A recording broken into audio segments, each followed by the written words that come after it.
சமையல் இன்றைக்கி வந்து எப்படி வத்த குழம்பு வைக்கிறதுன்னு பார்க்கலாம்.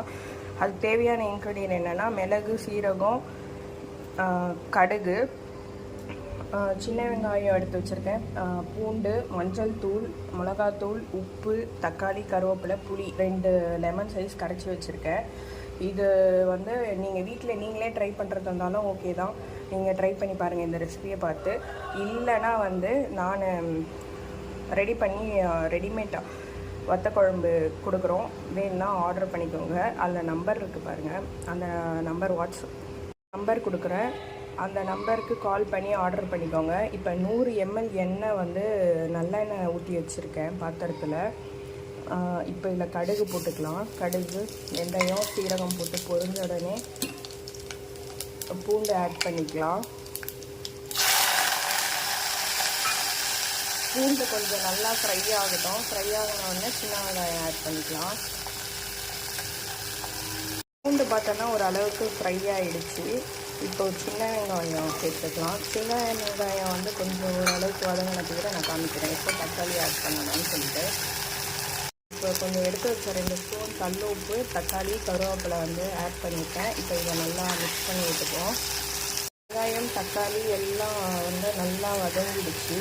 இப்போ இந்த ஸ்டேஜில் 1 ஸ்பூன் மஞ்சள் தூள் ஆட் பண்ணிக்கலாம். அப்புறம் 2 ஸ்பூன் அளவுக்கு, இந்த ஸ்பூனில் 2 ஸ்பூன் அளவுக்கு குழம்பு மிளகாய் தூள் ஆட் பண்ணுறேன். இப்போ இதை லைட்டாக மிக்ஸ் பண்ணிவிட்டு இதில் புளி சேர்த்துக்க வேண்டியதான். மிளகாத்தூள்லாம் வந்து நல்லா இதில் மிக்ஸ் பண்ணி விட்டாச்சு. இப்போ 2 லெமன் சைஸ் அளவுக்கு புளி கரைச்சி வச்சுருந்தேன், அதை இதில் சேர்த்துக்கலாம்.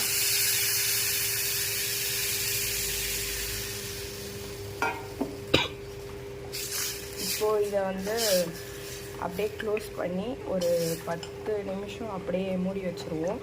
அப்புறம் ஒரு வாட்டி ஓப்பன் பண்ணி இதை திறந்து பார்த்துட்டு திருப்பி ஒரு 5 மினிட்ஸ் கொதிக்க வச்சுட்டா இந்த வத்த குழம்பு ரெடி ஆகிடும்.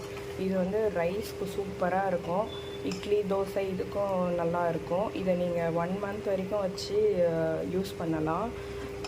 இதை வந்து செய்ய முடிஞ்சவங்க இந்த ரெசிபி பார்த்து செஞ்சுக்கோங்க.